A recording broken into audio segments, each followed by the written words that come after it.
think we're having a little issue trying to connect here with Zander. Hopefully, we're able to get. I don't see him. I don't see him. Here we go. Let's see if we can get him now here.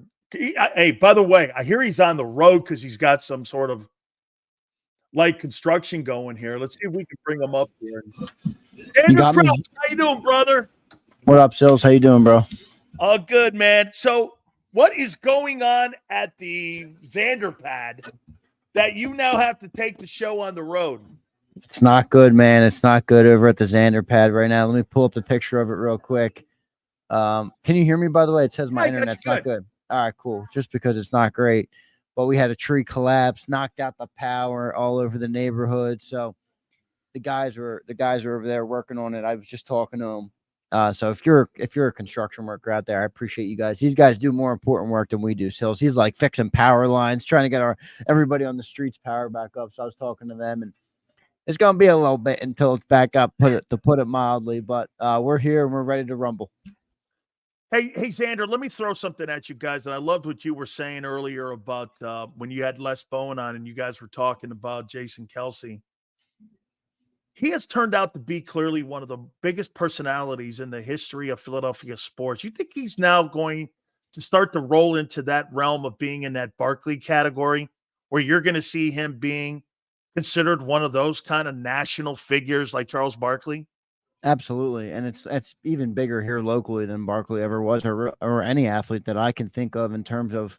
I mean, we've had plenty of big guys, but this is a guy that lives in Philly. I mean, he married a girl from Philly. She's a diehard Eagles fan before she met him. I mean, it's just an unbelievable story, and he's a center, Dan. I mean, where have you ever seen this? I mean, no quarterbacks, guys, Allen Iverson, Dawkins. Guys like that, okay, I get it. This is a center. It's an unbelievable story, unbelievable player, and he really embodies the city. And I'm a big fan of him. Obviously, you could see how big the turnout was yesterday down in Seattle. So, Jason, the legend of Kelce continues to grow. Les Bowen was on today, and he said a ton of great things. I'll tell you, man, you got to go back and watch that interview. And he said. Zander, he said something that I never even broached or thought of.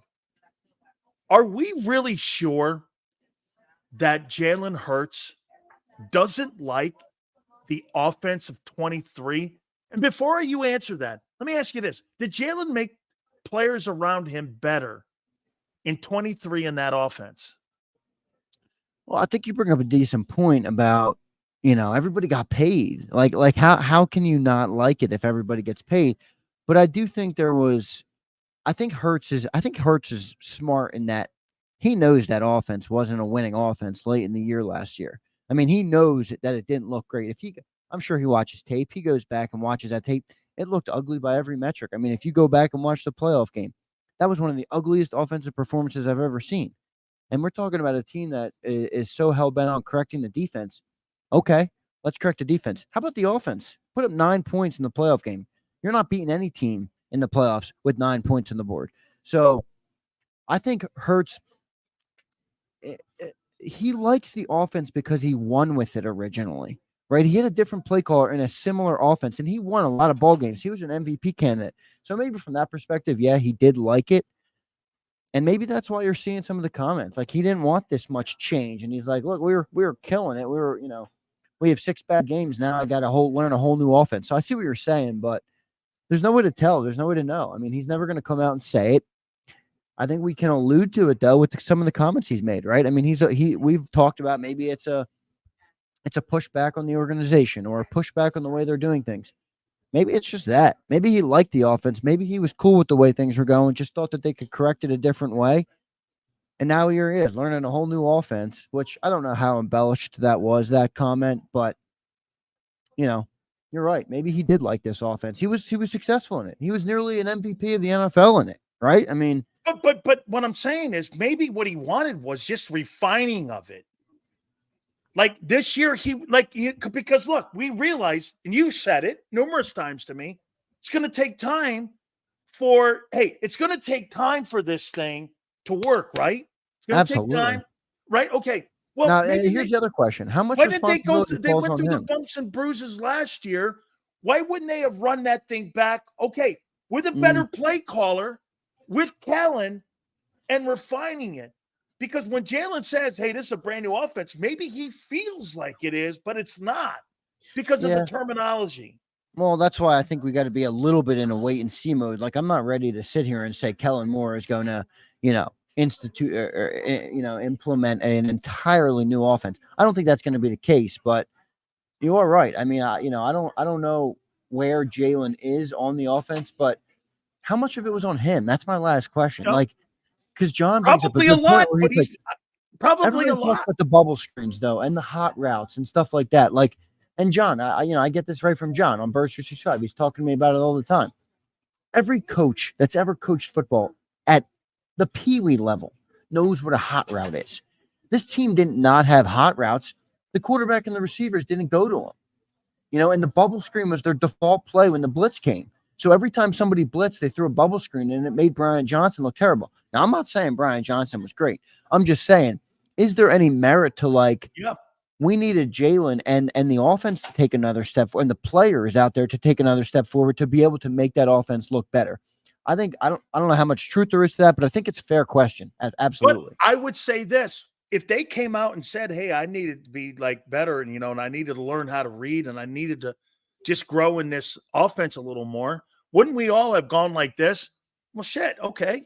That sounds common. That sounds normal. Instead, they came out with excuses after excuses when you're like, okay, well, this Brian Johnson sucks. And you're like, well, wait a minute. The player accountability, if it was more there, that's where the head coach could have stepped in and said, hey, look, this is really on all of us here, that this thing really, we won 11 games last year. We went through bumps and bruises. We didn't look good in the Bucks game, but next year will be better. I would have bought that, Zander. I would have bought that. What you do? You had a bad ending to a season and won 11 games. I would have went like this. I think next year's going to be better. Yeah. Everybody got paid. It does bring up the question of, would an experienced coordinator been able to go back to the basics a little bit and get the rhythm back into the offense before you just try to fix it on the fly, right? Brian, that's probably where he failed. I don't think Brian Johnson fully had a grasp on what to do. And it's a knock on the players as well. They didn't do anything to fix it either. But that's where I wonder if the experience would have helped. Like, okay, we've gone stale. Let's get back to the basics here a little bit and then go back to building on to that. I don't think they had that last year.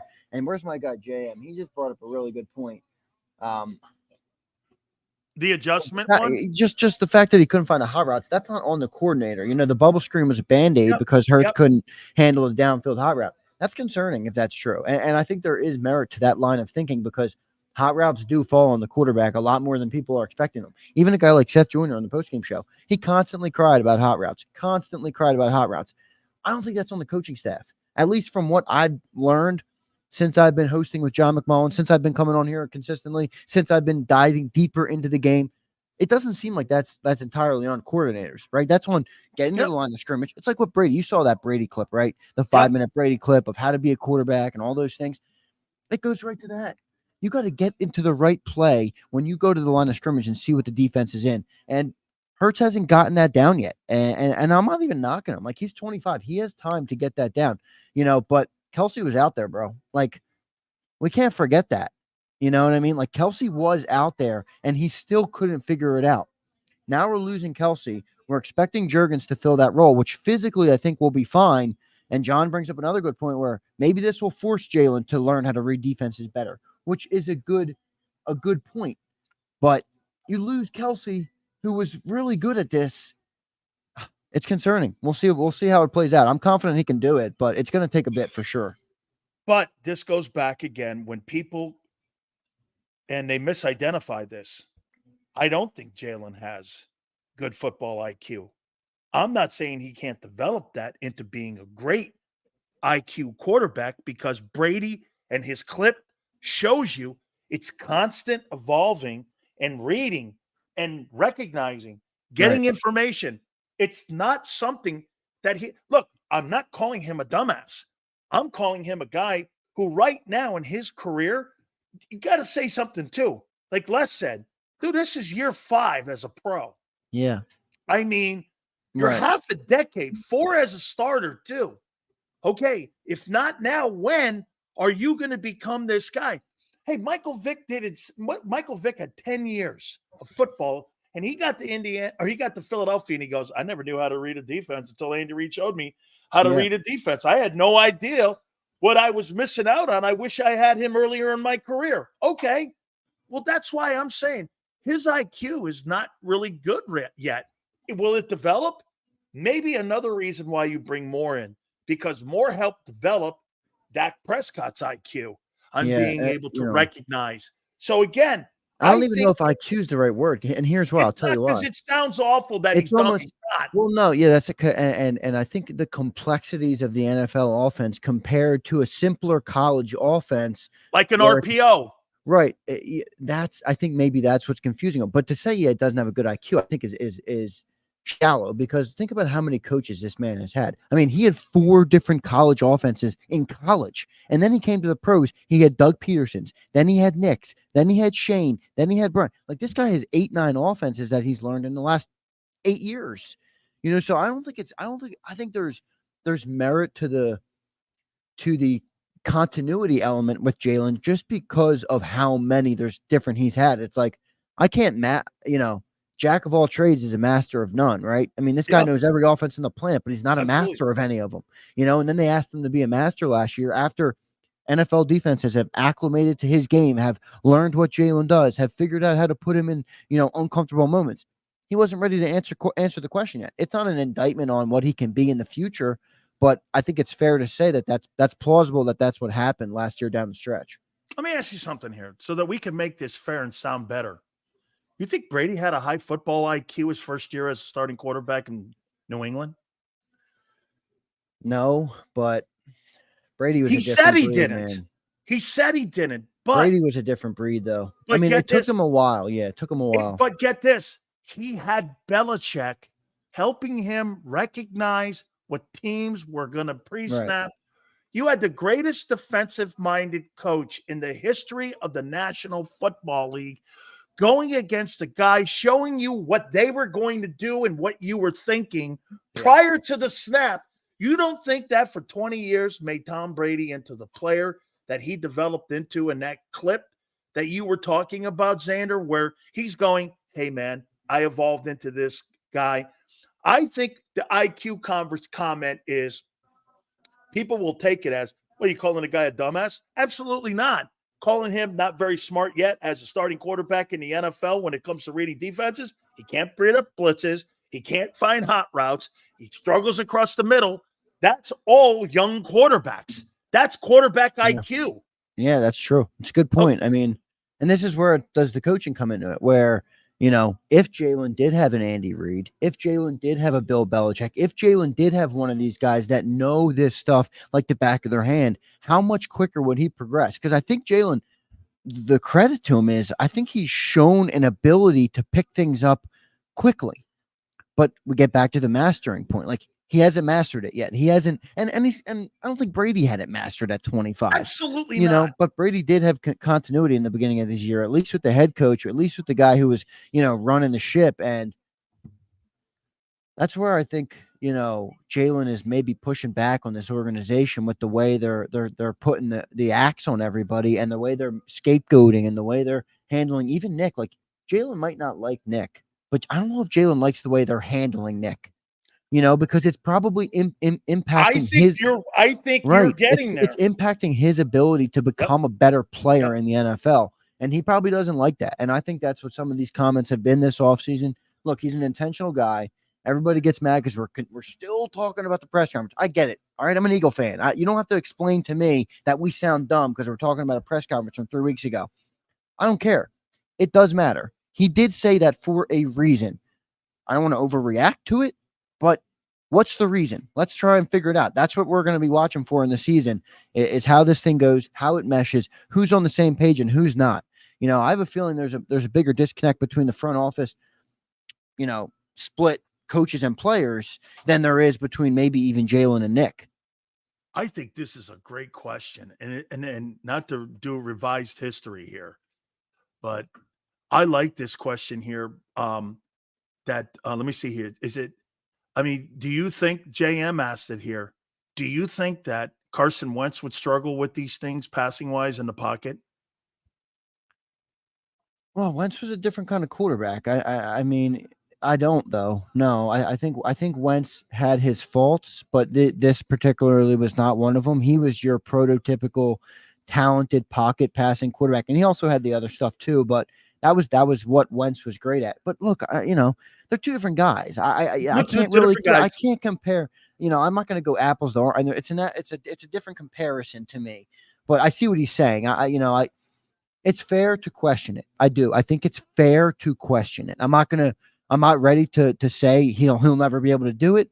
But I think if you're out there and you're an Eagle fan and you're excited, but maybe somewhat concerned about where we are in terms of a quarterback, I think it's fair. I think it's fair. And I'm not gonna knock on it, but we'll see what he can do. I think this next year is going to be big, man. Like, I think you're going to see, like, all right, who's on the same page and who's not. And I think Jalen and Nick, like I said, I think they might be a little bit more on the same page than people are giving them credit for. I think Jalen is smart enough to look back and be like, boy, we got a meddling organization here, and they're not really going to let the football guys be the football guys. And there's going to be some stray bullets that we catch because of that. And he's smart enough to know that. It's frustrating. It's very frustrating as a player, and I can relate to that. But at the end of the day, that's not an excuse either. You're making $51 million. It's time, brother. Like, if you have a problem, you're the guy. Go make a stink about it. Go do something. Go talk about it. Go address Jeffrey Lurie. You got to do what you got to do. Now, maybe he did do that behind the scenes, but doesn't seem like it yet. But he's got to take control of it at the end of the day. Accountability is what's going to make this team go far, especially at the quarterback position when you have a guy who's making that type of money and has expectations like he has to be a great top 5 quarterback. He was not a top 5 quarterback last year. You could argue he fell out of the top 10 last year. And we got to get him back to playing at an elite level. Let's hope Kellen Moore and Nick are able to get that out of him. I know now why I have been fired from jobs in the past, listening to Les and John kind of tiptoe around a topic that was on your show today. And I got to tell you, it was dead nails on. The people who have had the absolute worst offseason for the Philadelphia Eagles has been the PR department. Yes, and I'm going to tell you why, man. Les was great in what he said with this. How do you not prepare Jalen Hurts for the number one hot topic question that's going to be asked about Nick having his responsibilities taken from him? And let's just use that one here, Zander. That one topic is going to be a flashpoint, and you don't have a comment. It's like the debate tonight.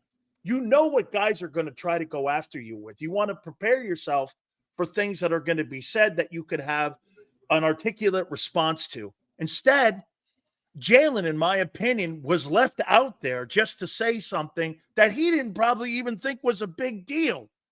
The PR department now, you're seeing stories everywhere. Jalen's now having barbecues. They're having fish fries. They're doing this. Everybody, all of a sudden now, it's like 6 weeks you have until the 22nd at camp, and you let all that stuff hang out there like that. Was this not more self-inflicted again stuff by the organization and the PR department, and most notably Bob Lang and his guys, for not cleaning this stuff up and having his team prepared? See, this is where I'm curious where the disconnect was, because this is so obvious. There's no way this PR department didn't hit it. And Jalen Hurts is so intentional. He's not really a guy that you have to like. There's no preconceived notions. No, but I mean, even Jalen Hurts is not typically a guy that PR staff is worried about, right? He goes up there. Right, he doesn't like to give the media much. He calls it rat poison. He comes from the Saban train of don't give him anything. And he went up there in that moment, probably, like you said, after being coached up on it by the PR team. And he said what he said. That's where there's merit to it. Like, again, people are going to criticize us for talking about it. I don't care. There's merit to it. He said that for a reason. Is it because he's upset with Nick? Is it because he feels like he scapegoated Brian Johnson? Is it because he thinks the owner and the front office are meddling too much? What's the reason? And how much of a disconnect is that going to be when the season comes? And how much is it going to impact how much success we're going to be able to have this year? It's a fair question. We'll see. But how can the team not be prepared? They were prepared, Dan. That's my point. Jalen went against them. It's Dan. You say something on So YouTube. you think he blatantly went against them, knowing Yes. full? Wow. Wait, if you're going to tell me the alternative is that they didn't prep him for that question, that's a flat out lie. I get calls from the PR department at stuff you say. You think they didn't have a conversation with the $55 million quarterback? Hey, they're going to ask you about Nick. No, they had that conversation. Jalen decided to say what he wanted to say. And there was a reason for that.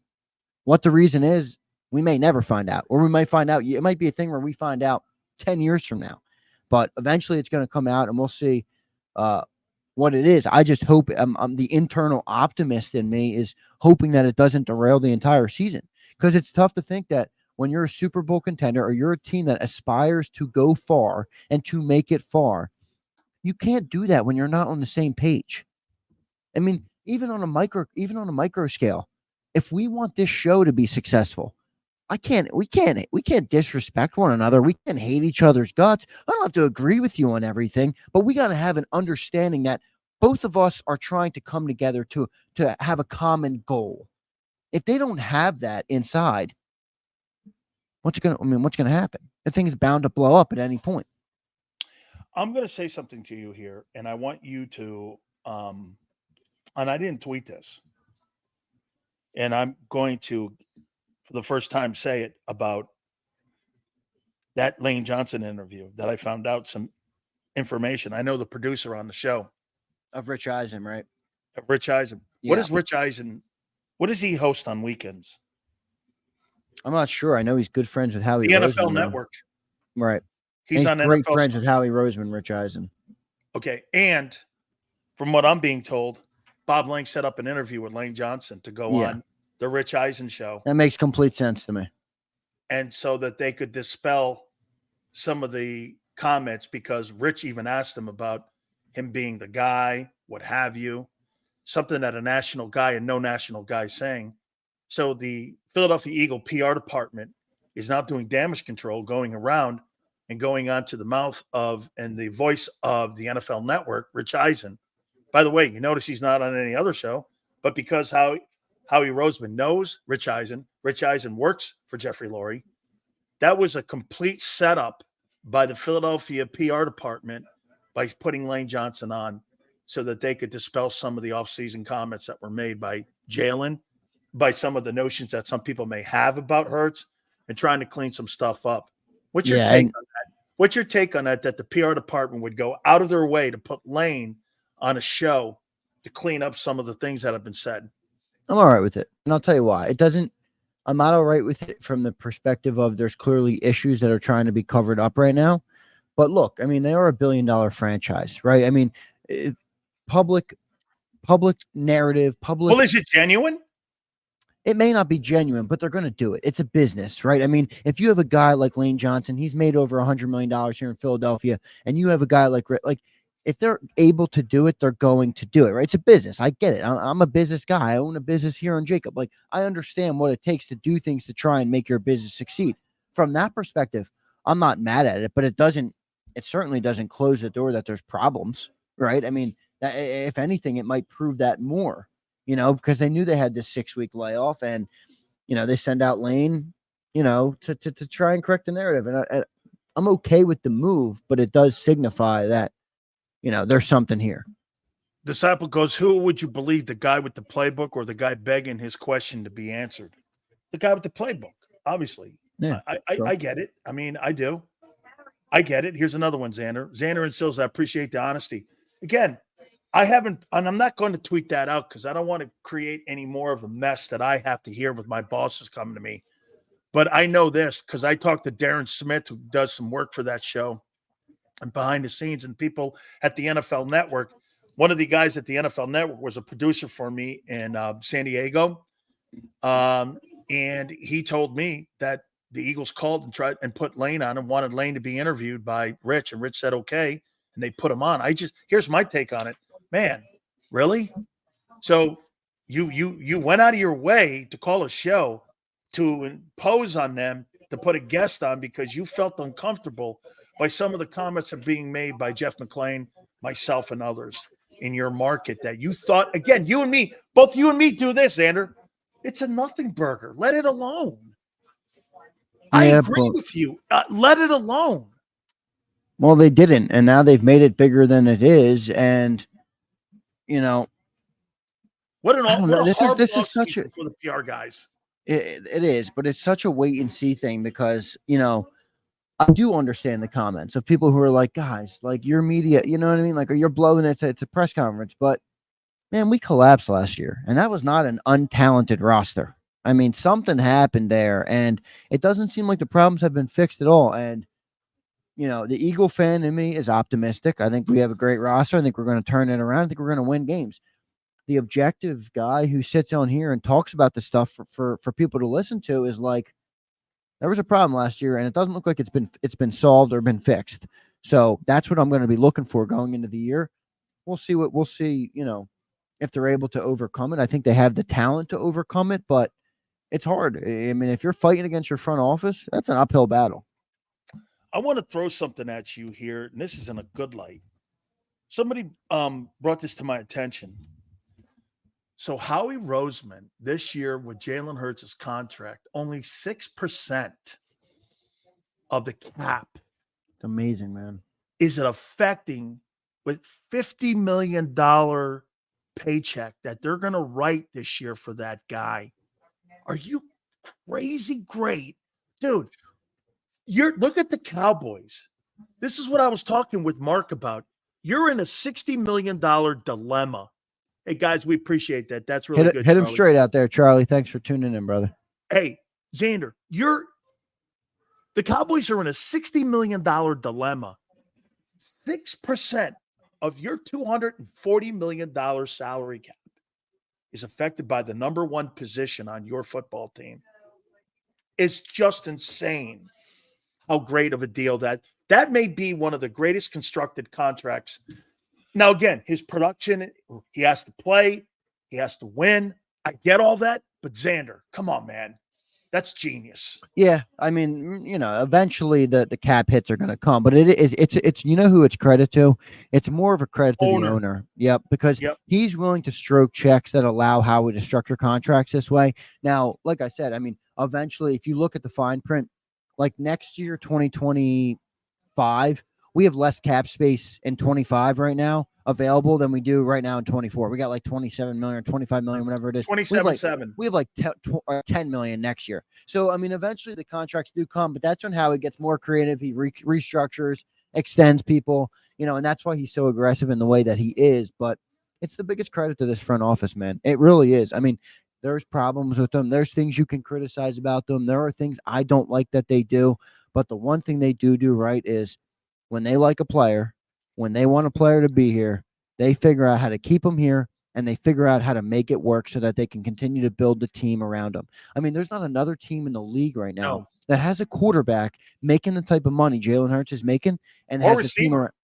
I mean, but look at any other team that has an incredible roster is doomed to eventually lose many of those players. We have all of our guys that we want to keep here long term locked up. You can't say that about anywhere else. Even San Francisco, you're already starting to see it. Ayuk, maybe they're going to work it out with them, but they haven't even paid Purdy yet. Now Detroit's a good one. Like they're building that roster, but they got a lot of young guys. They got a lot of young guys on defense. 2 years from now, that'll look different. Exactly. 2 years from now, that's going to look a lot different. Those receivers, they got a lot. Now they paid the one, but they have Jameson Williams. They have some other guys in the pipeline. So it's the biggest thing. It's tight end. Exactly. So it's the biggest credit to this front office. It's the one thing that you cannot knock them on. There is no knock. It's a credit to them. They do their business well. Howie is tremendous at it. Yep. He's learned the game. He's optimized. He's figured it out. So one of my favorite things about Howie Roseman is he learns from his mistakes, right? Like and sometimes the mistakes are so bad that it costs you more assets later. But I'd rather that than him making the same mistakes over and over again, right? I mean, yeah, we missed on Rager, right? And we had to use another first-round pick on Devontae Smith. But at least he went out and corrected it. At least he showed he learned what he did wrong. He took the proven guy from Alabama, and boom, now we have a guy who's under contract that is a all-pro or a potential all-pro. I mean, let me ask you this: Does the A.J. Brown trade, does that erase Rager? Because I think it does. Well, yeah, but the knock would be like if you had to pick a knock. No, it would be that you had to trade another first-round pick. to get a receiver, and it's not the money because if Okay, it's Rager, two let's just say ones. Rager panned out, which would have happened looking back at it, but he would be making the money. So it's not really the money. It's the fact that you technically had to use 2 first-round picks to Yeah. get the receiver.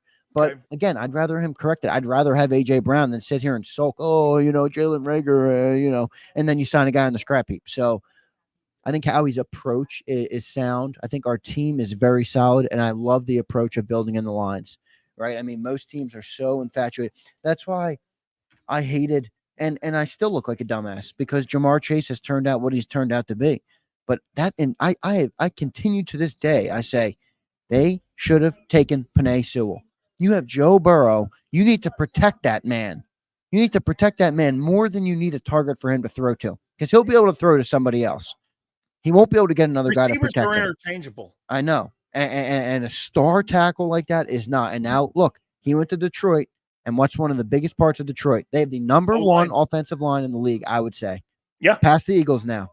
Yeah. And The Eagles you are can 1, see 2, 3. They're in there somewhere. they're in there. They're in there. But that Detroit line, dude, is absolutely incredible. I mean, they are just stacked head to toe. They replaced the one guy they lost. I mean, that's just the trenches is where you got to build from, and the Eagles have always done a good job at it. I got to tell you something. You made a comment the other day, and I commented on that comment. You said that, credit to the Eagles and how they build in their offensive line. And I completely tell you that Jeff Stoutland decision on not wanting to move off of him, you got to think about it, dude.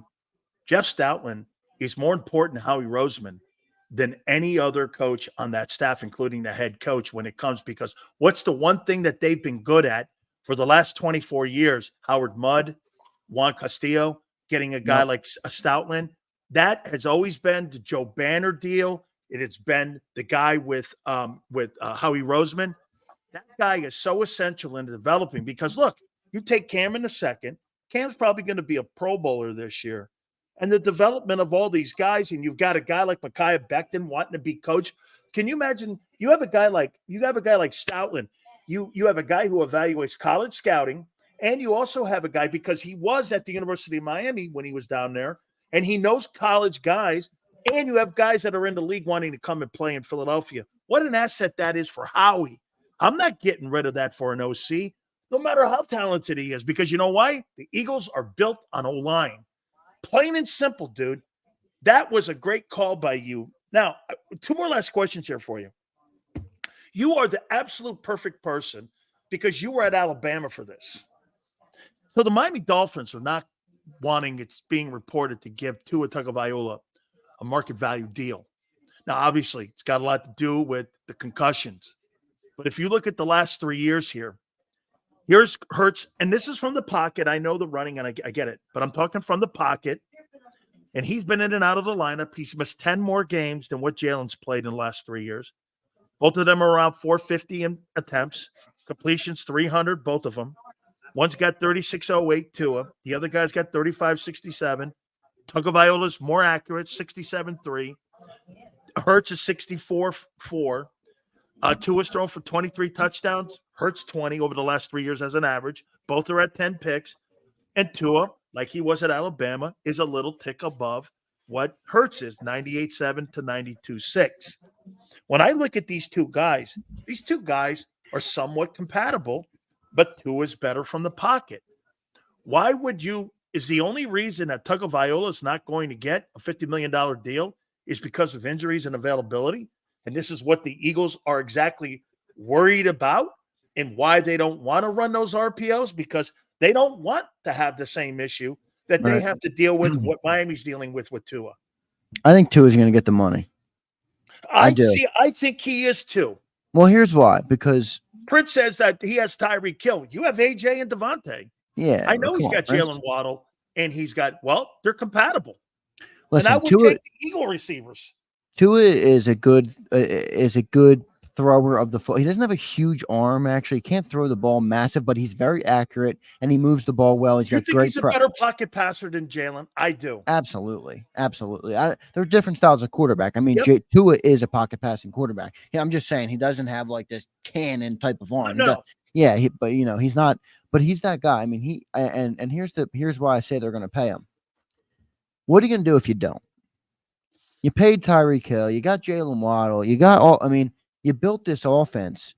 Are you really going to risk the last couple years of Tyreek Hill and the offense as a unit as it is right now to try and go and get another quarterback? I just don't see it. And they might not want to pay him, and I think it's warranted. Look, I'm a Tua guy. I'll never forget being in the Innisfree bar at Alabama when they benched Jalen Hurts in the halfway through the game, and they rolled out Tua Tagovailoa. The whole bar is going nuts. Holy shit! They benched Jalen Hurts, who, by the way, was like 13-0 as a freshman. He was on SEC Player of the Year. SEC Player of the Year, like he was on an absolute tear, and I'll never forget that. So there's a warm place in my heart. By the way, another great story about Tua Tagovailoa before I continue. I had entrepreneurship with Tua at Alabama, and he's one of those guys. And this is just about the person, not about the player, but he's one of those guys that sits down, talks to you, acts like you're just another guy. Like he doesn't care that you're not a football. He talked to me. I had great conversation. I have his number in my phone. Like Tua was a good guy. He was a really good dude. So I have a warm place in my heart for him, but it's concerning, man. Those concussions are nasty. When you saw him hit last year and the fingers went goofy and he slammed his head, wobbling around, and then they put him back in. You were full like, disclosure, criminal. Full disclosure, man. I love football, but sometimes I struggle watching that shit, man. Like I couldn't watch that replay. I could when Damar Hamlin went down. It's an NFL that I've seen. I can't. Some of the injuries that happen, I hate it, man. I hate watching it, and so it's a fair thing. I mean, I would be very concerned about it with Tua, but look, there's ways to structure these contracts where you have a way out, and they're going to pay Tua. They're going to be all right. But to your point, he's a better pocket passer than Jalen Hurts, and maybe you are right. Maybe maybe this is all about Hurts' health, and they don't want to put him in those positions, and naturally his style of play is more dangerous. That now, you could argue a lot of people get hurt in the pocket, which is fine too, but when you have an offensive line like us, it doesn't happen often. It's when you run, and that's when he gets hurt. But it's fair. I hope not, because, you paid the guy to be a dual threat, and let him be the dual threat. Even if you only get a couple years out of it, who cares? Let him live out this contract being the best version of Jalen Hurts and see where it could take us. We damn near won the Super Bowl with it. Go and get one. If we get one Super Bowl in 4 years of Jalen Hurts, I'd rather have that than 10 years of Jalen Hurts and no Super Bowl. Absolutely. Last question here for you. By the way, when you're done this question, I want to comment on Mike Vick too, because you were talking about Mike Vick a little earlier. You tell me, are we going to see a lot of the starters in the exhibition season? New coordinators. They had a mandatory minicamp first time. Nah, this is an organizational philosophy that will override any coaches. But how do you know what you have in the back? How are you going to shuffle out the secondary and figure out who's going to be CB2, who's going to play in the slot?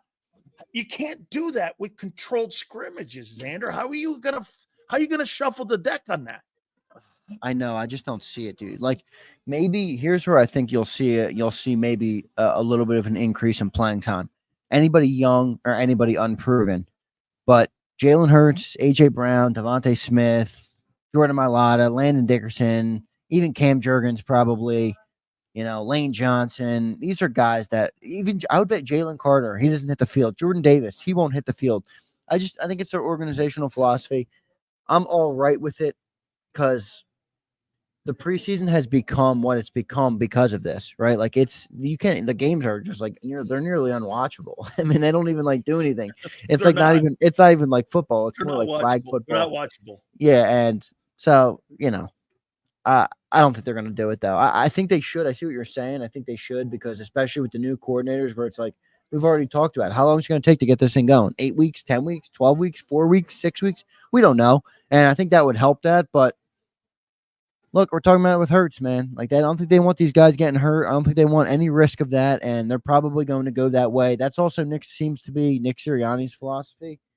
Maybe it's not. Maybe it's just an organizational thing, and he's got no choice. But I don't think they're going to play guys in the preseason. I wouldn't expect it. That's what I'll say. Okay, your Vic love affair. Let me hear it. Well, I don't. It's not a love affair. But JM made the point of he never played in his prime, so I can't sit here and say the guy never won. The prime's he did never win, But look, man, the guy was in prison for the years when he would have really catapulted. It was his prime years. And that year he had in Atlanta before that all went down was unbelievable. Do you remember what they had scheduled the following year? He had 8 primetime games. Yeah, and he was the highest paid player in NFL history at the time. Yeah. In primetime games, Monday night, Thursday night, they had him on the 4:30 game because of what he did. I say that my take on Vic is he's one of the most electric players that the NFL has ever seen on total skill set. He is just the prime example of what you ever want to see. But when it came to playing the quarterback position, he was limited. He was just limited when it came to his acronym of understanding the Brady way of playing when it came. Like somebody goes like this. Was Brady ever electric? Was Tom Brady ever electric in how he won games? I just never really thought that he was electric. So, I mean, but you talk about a guy who was just absolutely insane and how great he was. There's no doubt Michael Vick had an absolutely fantastic, athletic career. But as a quarterback that's going to win you that game, he was never like Cam was a better version of what Vic did when it came to athleticism at the position. I don't think you have to be the greatest athlete on the planet. Okay, I think we lost Zander a little bit here, but hey, I don't think you have to be the greatest athlete to play the position of quarterback. I just don't. Okay, I just do not believe that. So if we want to say goodbye to Zander here, hopefully hey, wait, I'm awake. Are you? What did he win? How far did he take a team? Vic was electric to watch. There's no getting around it. But when it came to winning the game, Brady was check down Charlie. That's how he won 7 Super Bowls. He won 7 Super Bowls doing it that way. Okay? That's how he won them Super Bowls. I think Michael Vick was an absolutely sensational player. Zander, you here with us, brother? Hopefully, Zander, you here with us? See if we could just kind of wrap this bad puppy up here and say this thing and get this thing all hooked up, rocking and rolling. Don't forget at 4:32, Mark Farzetta is going to be with us here. Let's do this. We'll say goodbye to Zander here. All good, brother. All good, brother. We're good, man. Don't worry about it. It was okay. Well, the internet's lagging here a little bit, so we'll hang in there. We want to say goodbye to him because I thought he was great. He brought a lot of great stuff today. I'll tell you what, you got to go back and listen to that Les Bowen interview because I thought Les was fantastic today. History proves that. Peyton was not a great athlete. Brady not a great athlete. Bradshaw not a great athlete. That's right, Bob. That's absolutely correct. Vic has admitted that he should have spent more time in the film room. Chuck, remember what he said when he got to Philly? God, I wish I had Andy Reid early in my career. It'd have been a whole different resume for me if I had Andy Reid. Cosmo, I saw you asking this question throughout the time we had Zander on. Who's more important, Stoutland or Hurts? Hurts. Quarterback's got to be it, guy. He's totally got to be it. Let's see if we can bring up my boy Zander here. Hey, man, you've been fighting it today, brother. Oh, man, I'm battling it. You got me? Yeah, I got you here, man. We're good. All right, wait, I just want to finish up my comments on Vic. Sorry, everybody. I'm at Panera. The internet's going in and out. I'm trying to battle through here. But I just want to say about Vic. Vic walked so all the dual threats of today could run. He was the original, one of the not the original. I get it, Randall. There's been many guys, but in the modern era, that's who I remember when I was a kid. He was the guy that ran the football. He was the guy with the huge arm. He was that guy. And I know he never reached the pinnacle, but Lamar Jackson, Jalen Hurts, I bet you these guys all love Michael Vick because he played a huge part in the NFL becoming what it is today, becoming a league filled with black quarterbacks. They're all over the league. They're the highest paid guys, and it's a beautiful thing. It's amazing to see what the league is becoming. Michael Vick was a massive part of that. I loved watching him. He was my favorite favorite quarterback when I was a kid, when I was younger. Wasn't that young, but I mean, he was one of the guys I really loved to watch him play. I know it was unfortunate what happened to him with everything, and I get all that, but just an amazing player. And, you know, I think he had a big part in what you see now in the NFL. I know Slider, I knew Cunningham was going to come up. I get it. I agree. I think modern though. I mean, and you see, Yeah. you know, the NFL didn't really change right after Randall. It was still a pocket passing league, and in many cases it still is today. But you see a lot more style, and I thought Vic was a massive part of that. I'm a huge fan, and that's it. No. I think that you're out right because that I thought that. Hey, I think you're right that he opened the door for the dual threat ability to be drafted, because prior to Michael Vick, you're not drafting somebody like Jalen Hurts. You're not drafting Kyler Murray. You're not drafting those guys. You're just not. You know, you're not drafting those guys. Zander, I appreciate it, brother. Thank you so much, Zander. I appreciate it, brother. I know that your internet's going in and out right now. Hopefully we're able to go to a 100%. timeout here. Zander, thank you, brother. I appreciate it. Do me a favor, guys. Hit the like button. Keep it here, National Football Show. If you missed any of today's show on the JAKIB Media channel, listen to the podcast on your way home. Available on YouTube, Apple, and Spotify.